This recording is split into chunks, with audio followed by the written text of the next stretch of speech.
Well, here we are back again, huh? Y'all get a nap in? Yeah, must be nice. I only work one day a week. I got to stay awake for the whole day. Ecclesiastes chapter 1. We go back to the book of Ecclesiastes, a book written by Solomon, a very wise man, had an extraordinary wisdom given by God to have wisdom and understanding.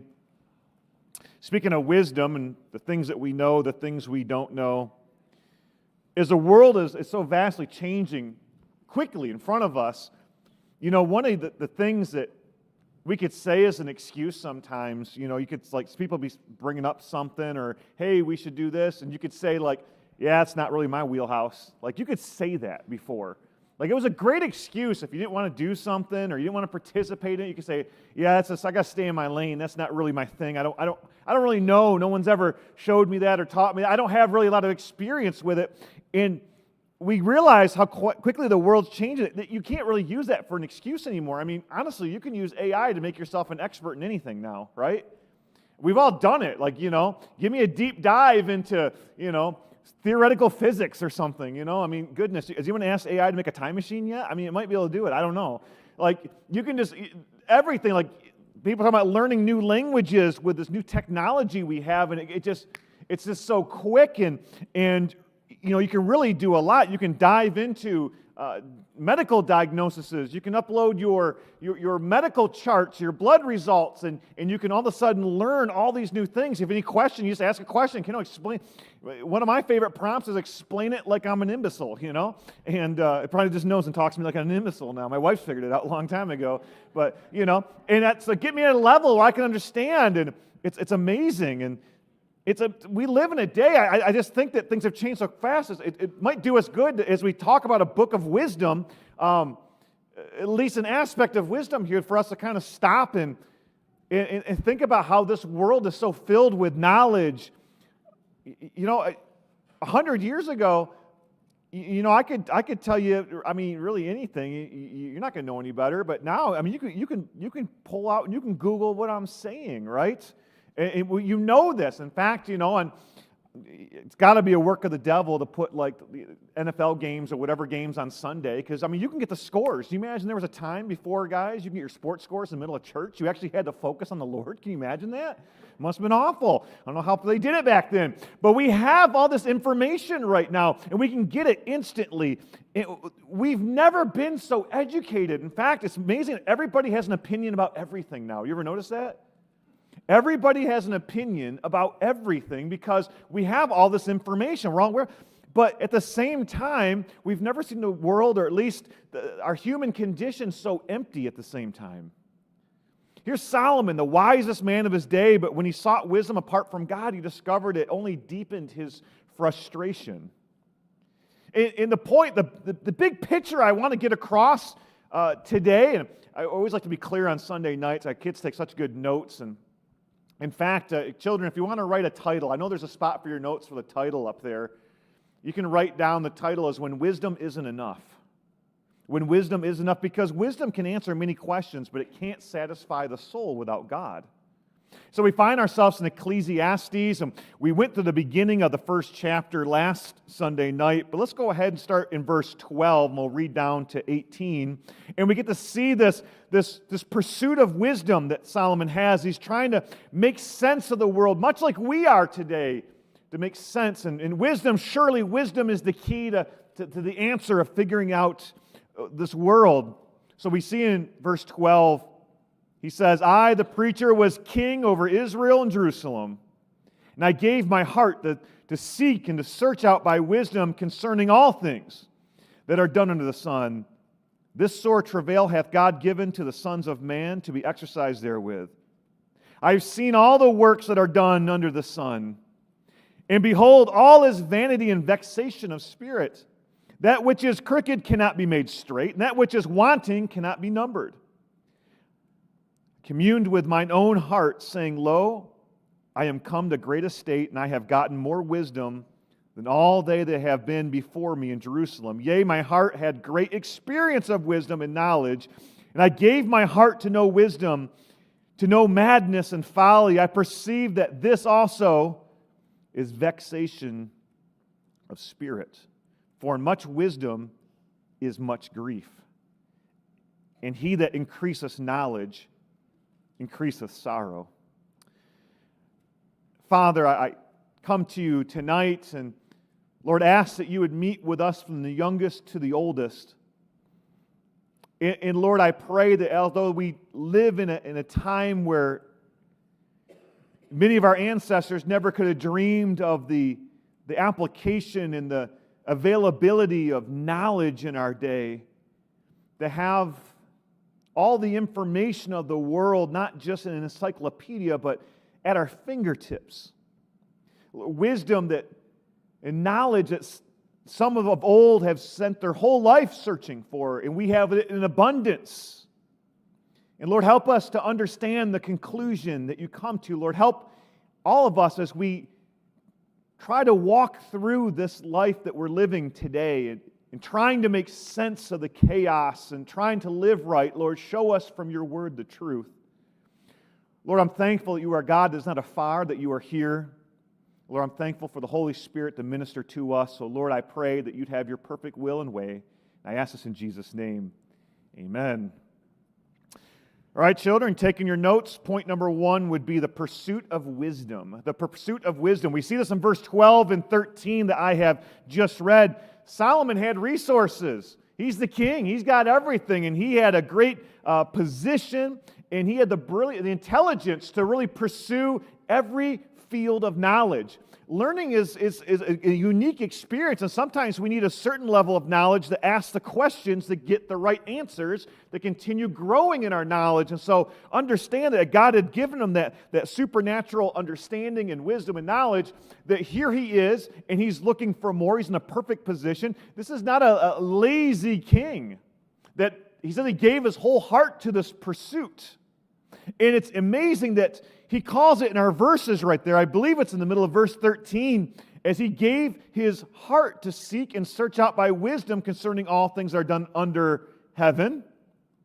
It says, this sore travail. He called it a sore travail. It's a burdensome task, he found it to be. To search out how the world works. Why is the things the way they are? How are the things? And when are the things? And all the questions of mankind as he goes to think them out. And he finds it to be a sore travail. It's a burdensome task because apart from God, knowledge is endless study with no eternal answer. We see today that people will chase knowledge. I, for one, and I'm going to go out on a limb here, I did not enjoy school, okay? I did not. I tried to do as little school as I possibly could. Got to be careful. My parents are here. I don't want to incriminate myself. I will say I had a lot of long lunches my senior year, okay? I did not like school. I loved college. I thought college was awesome. I had to stop doing all that dumb stuff. A lot of babysitting going on, I felt like, in high school, middle school, and all that. But college was like you show up and you learn what you want to learn. I liked college, especially as you got the general credits out of the way.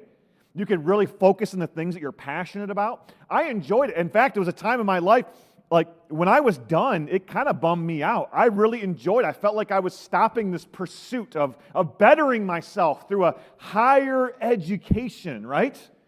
And so I don't know where you're at on that, but today that's what people chase. We chase knowledge. Why? We want to do good in high school and do good in ACTs, SATs, so we can get to a good school, a good college. And so why? So we can continue furthering on, because knowledge and wisdom, that's going to set us apart in life. I've heard people say, listen, I could start all over again. Just leave me my library.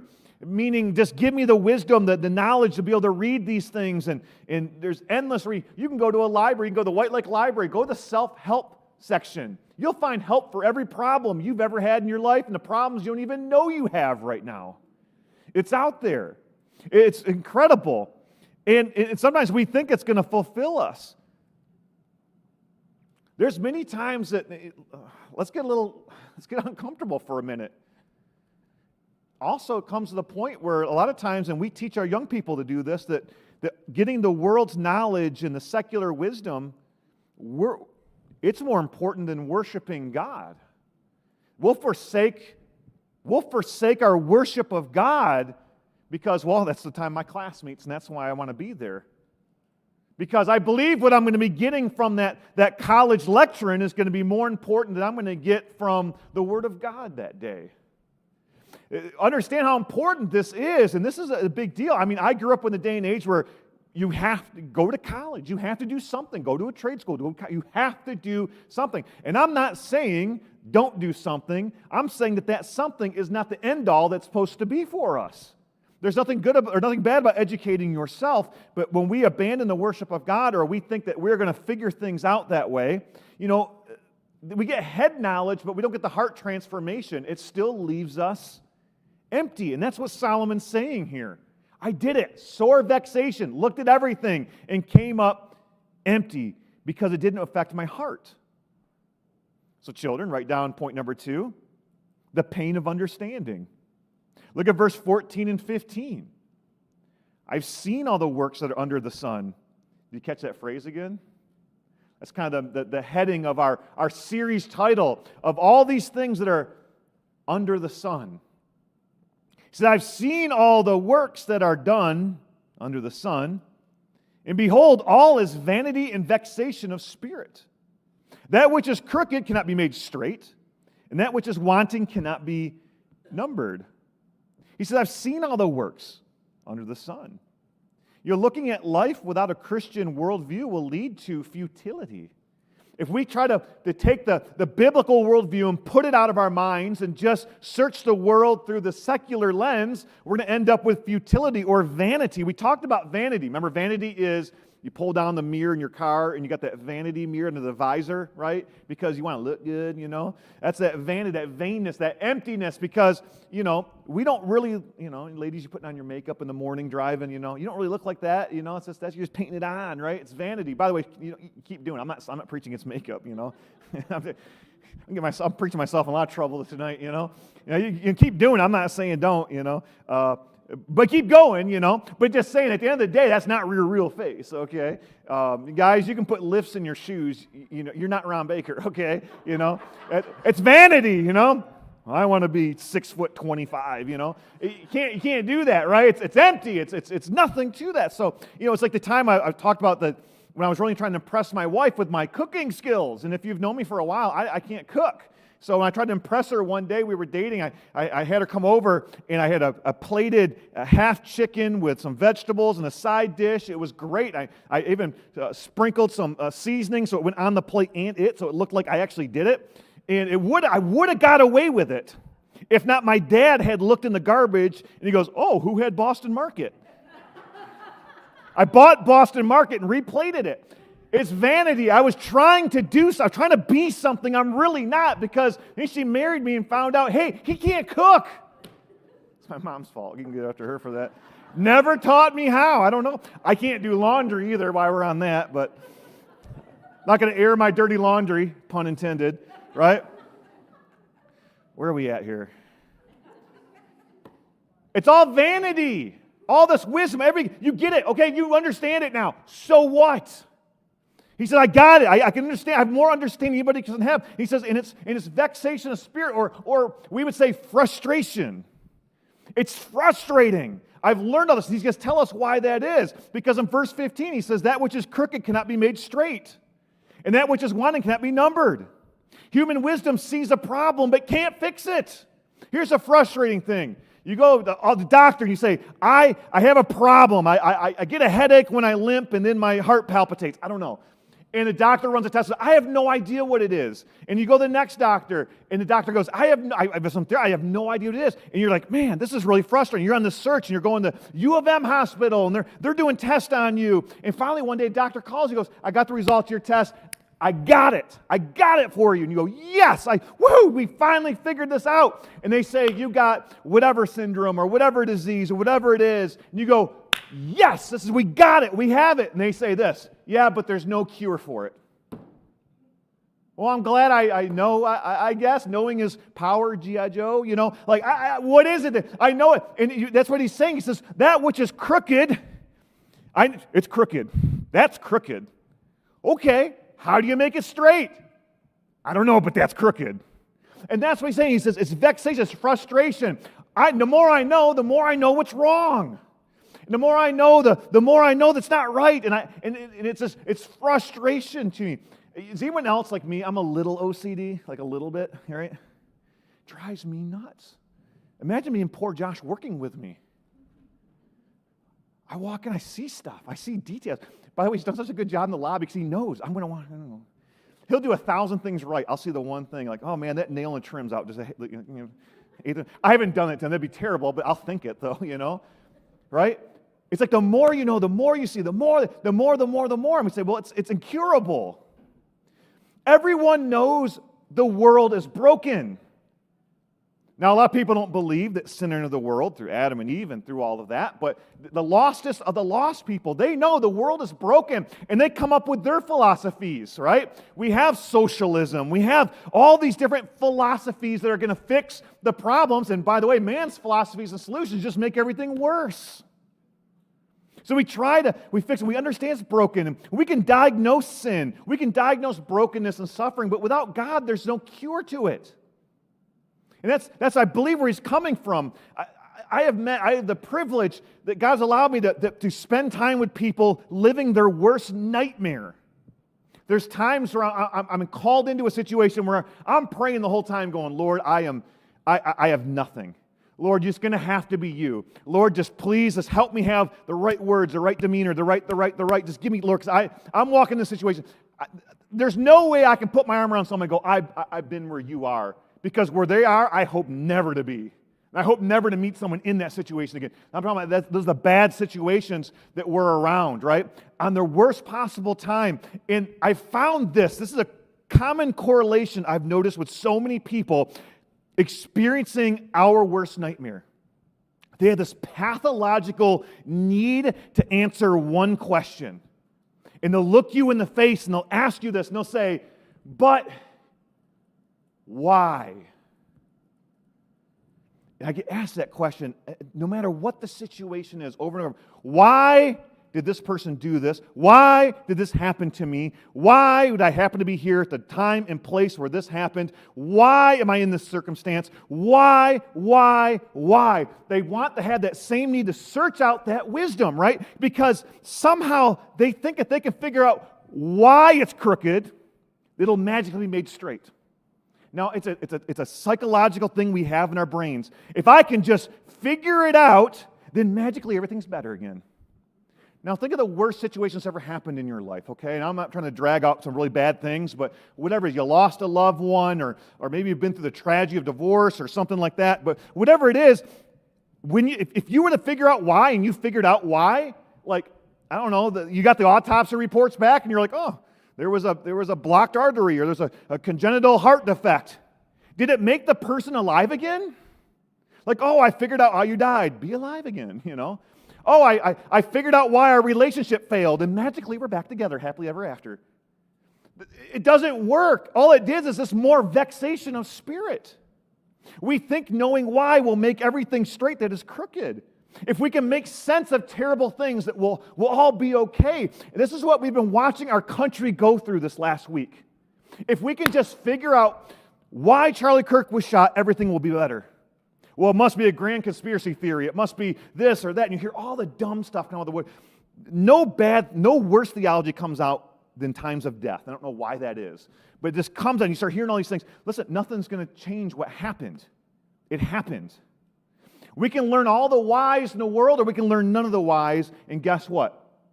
We're not still going to feel better about this. Because the more we increase in knowledge, the more we're aware of injustice, pain, corruption. But awareness without a relationship with God only brings us more despair. The more clearly we see the world, the more depressing it becomes if you leave God out of it. This is the problem that he's having. It's the pain of understanding. Now I can understand what's wrong. Is anyone else like me? I know they do this at the hospital. Like you can go in there and just randomly get like a full body like scan, check up everything. That terrifies me. Does that terrify anybody else? Why? Because they're going to call you up. Hey, we found 7 things, right? What's the phrase? Ignorance is what? ignorance is bliss. Isn't there just some? I mean, I've heard people ask, like my kids are the age, they'll ask those rhetorical questions like, would you rather know how you're going to die or when you're going to die? I don't want to know either. Just tell me I'm going to be raptured. That's what I want to hear, right? Like, I don't want to know when I'm going to die. I don't want to know how I'm going to die. Because ignorance is bliss. I don't want to know everything that's wrong with me. And I'm so thankful as the Lord sanctifies and works through me, He kind of shows me things a little bit at a time, right? Because I think if I saw the whole thing, I don't know if I'd be able to get out of bed that morning, right? But we realize that the more understanding, the more things are messed up, the more things that are crooked, and we have this pathological need to go, why are you crooked? Why are you crooked? Because we can't make it straight again. That's what we see today. That leads us to our last point. Number 3, the paradox of learning. Paradox. I had to ask my wife too, so just so you kids know. Paradox, okay? The paradox of learning. Look at verse 16, 17, 18. He goes, I commune with mine own heart, saying, Lo, I am come to great estate, and have gotten more wisdom than all they that have been before me in Jerusalem. In the race to find wisdom, Solomon won by a mile. He's further than you and I will ever make it, okay? So he's telling us, way down the road, he's telling us the results, right? He says, Yea, my heart had great experience of wisdom and knowledge, and I gave my heart to know wisdom and to know madness and folly. I perceive that this also is vexation of spirit. For in much wisdom is much grief, and he that increaseth knowledge increaseth sorrow. That's the paradox. The more we're looking for, because we think it's going to make it better, we're going to find joy in knowledge, is the more I find of knowledge, the more sorrow I have. It's opposite. It's not what we expected. He surpasses everyone in wisdom, and he says, I've ended up with sorrow. Here's the paradox. The more you learn, the more you realize how little you know, right? It's the people who know a little bit are the most dangerous, because they'll tell you they know everything, right? The master of none, the jack of all type of person, right? But the more you learn, the more little you know. Like, the more you learn, the scarier things get. Like, I've often mentioned this before, and this does bother me a little bit, but I mean, how are we not talking more about the supervolcano underneath Yellowstone? Did anybody even learn about this in school? They're like, okay, underneath Yellowstone is a supervolcano, and it goes off every once in a while, and when it goes, it's going to destroy the whole country, and it's overdue or something like that. I'm like, am I the only one that I would rather just live in ignorant bliss?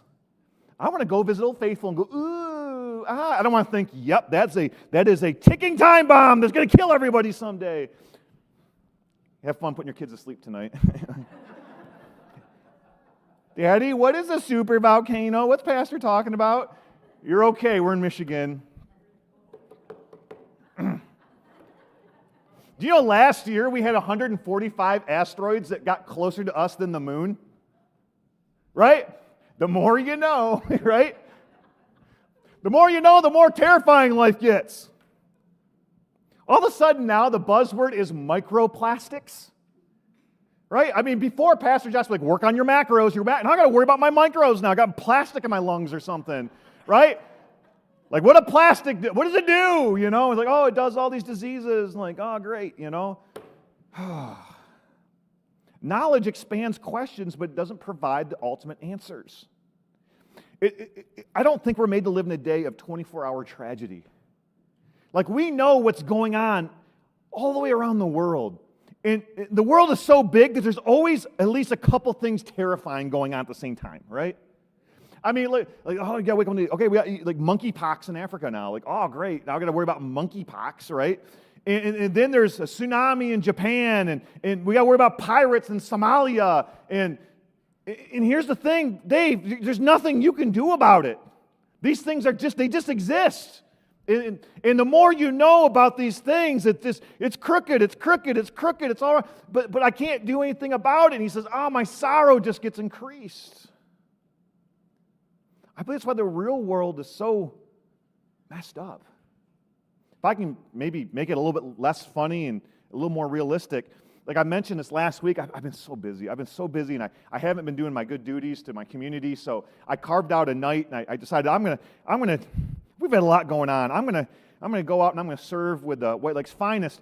And I'm like a little kid in a police car. I'm like, let's get somebody, right? Like I want lights and sirens. Like, oh, there's a lost dog. We better go code 1. Let's do this, right?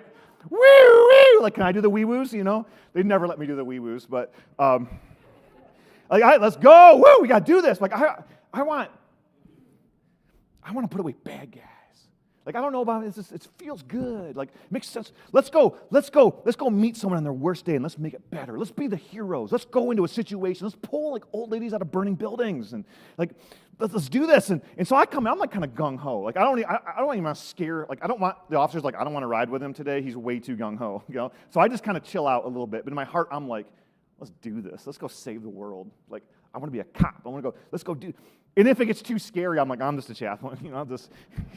You do. I'll pray for you. But I want to do this stuff, and so I get all excited. Like this is gonna be so awesome. And I'm gonna come home and tell my wife all the stories how I saved a bunch of people. And it's like we had 2 calls kind of back to back early, and I can't get into it. But can I just tell you something? These situations we walked into, I just want to cry. It was so depressing, and we dealt with it. And we dealt with it. By the time I got back, it was really after the first call. We got back in the police car after the first call, and I remember just thinking, like, I think I'm done. If you just want to drop me back off at my car, I don't think I want to go out anymore.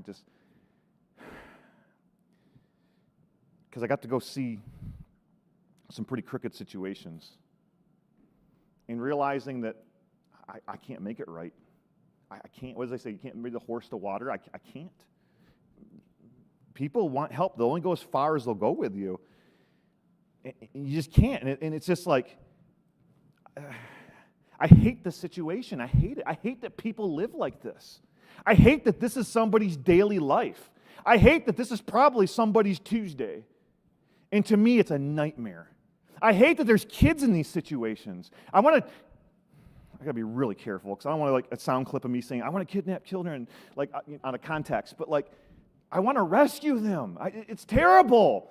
And I just want to go home and go, I think I'm just done because you look at these, and the more you learn, because, listen, I know we live in a great community. We do. We live in a great community. But every community kind of has a seedy underbelly. There's things that go on that you and I hopefully never have to deal with, but it's all around us. And when you're confronted with it, and I'm just one man. I can't save everybody. I can't do everything. And you just want to smile. You just kind of want to throw your hands in the air like Solomon and just go, I'm just increased in sorrow. And by the way, Solomon's wisdom's way beyond ours. So his sorrow must have been way beyond ours. And you realize this is such a depressing part of the book, and we're just in the beginning of it.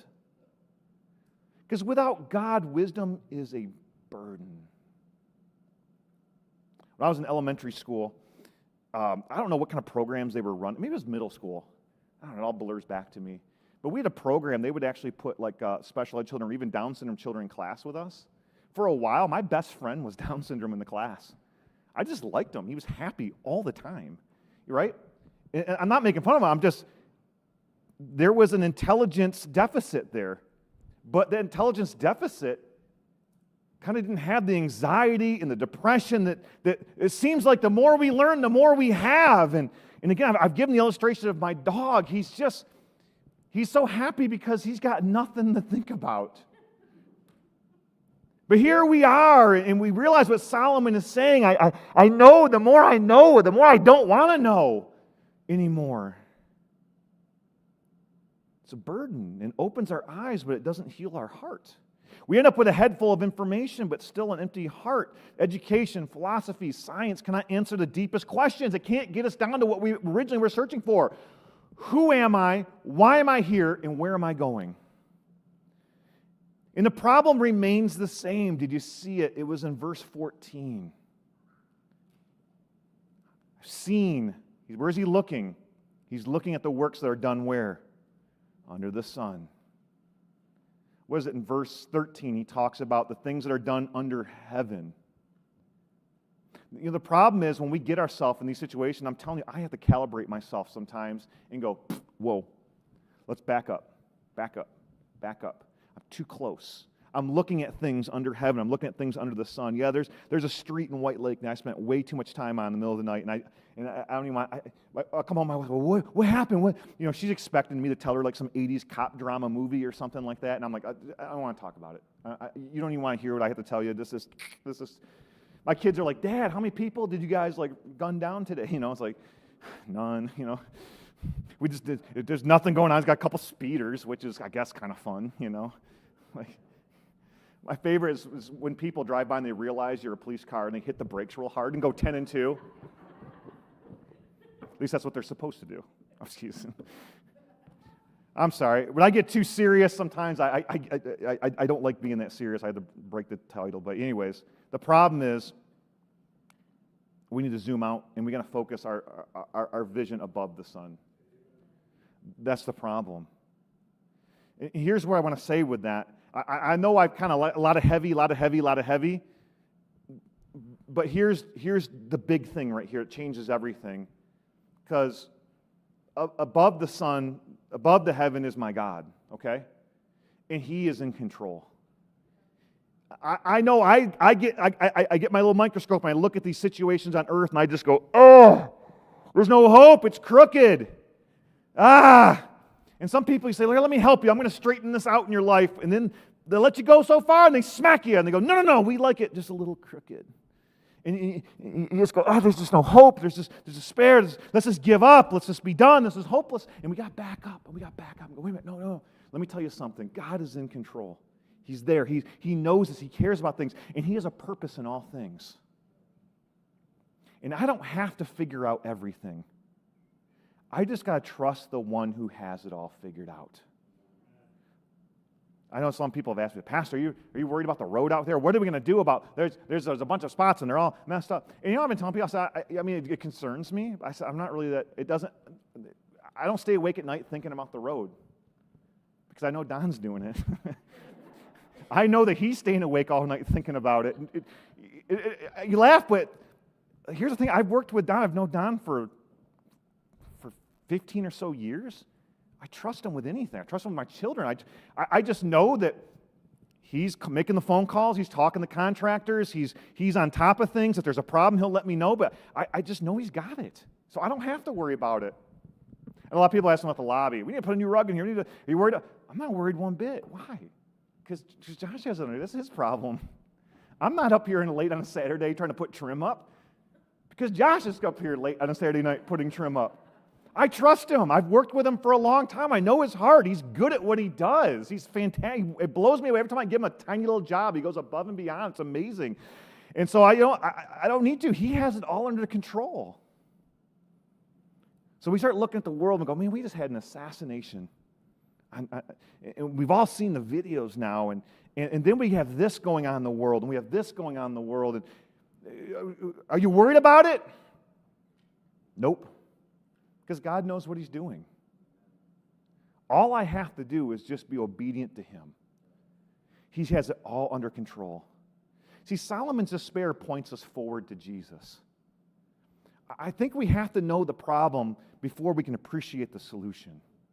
And Solomon's telling us, he's showing us, he's saying, this is bad. And he's like, you think you're smart? I'm way smarter than you. And look where I've ended up. You're not going to outsmart the depravity of man. You're not going to outsmart the crookedness of the world. You're not going to outsmart these things. In fact, the closer you get, the worse you're going to feel about it. So it points us to Jesus. In fact, just make sure you guys aren't sleeping at Larry. Can you throw up Colossians 2:3? It went too easy on them tonight. So I gave them some more verses. Colossians 2:3. Talking about Christ. It says, in whom are hid all the treasures of wisdom and knowledge. In Him, on whom, are hid all the treasures of wisdom and knowledge. And that tells me my primary wisdom-seeking direction should be searching out the riches in Christ. If I can just get closer to Jesus, if I can learn more about Him in Scripture, I'll learn the wisdom and knowledge I need. But here's the most beautiful thing. I also get the worldview that Jesus Christ is in charge and he has a plan, and God is so good and I can trust him because he's trustworthy. We just went through Hebrews 11. We've seen all the people who have testified of the trustworthiness of God. See, the pursuit of wisdom under the sun leads to frustration, but the pursuit of Christ, the wisdom from above, leads to a life and it leads to peace. So here's the hope we have tonight. Here's where we want to end is we don't have to drown in unanswered questions. There's times I mentioned, I said, sometimes you can say, this is not my wheelhouse, I don't know. But it comes to the spiritual things. We don't have to drown those unanswered questions. We can rest in the one who has the answer. He has the answer. And if we can just step out, every once in a while we can step back and just realize that, why am I acting like this? Why am I feeling like this? Why am I thinking like this? It's because we're looking under the sun. We're looking at, and under the sun does not have the answers. It's the problem. Everything under the sun is corrupt, it's broken, but above the sun, that's where our Lord Jesus Christ sits on the throne on the right hand of the Father. And I'm telling you, he makes intercession for us. And nothing's going to surprise him. Nothing is going to happen outside of his foreknowledge that he has a plan. And it's going to be, I don't know it. Pastor, why is this happening in my life? Why is this going on? I don't know, but I know him. And he is good and he is faithful and he is trustworthy. Keep your eyes above the sun and you will find hope.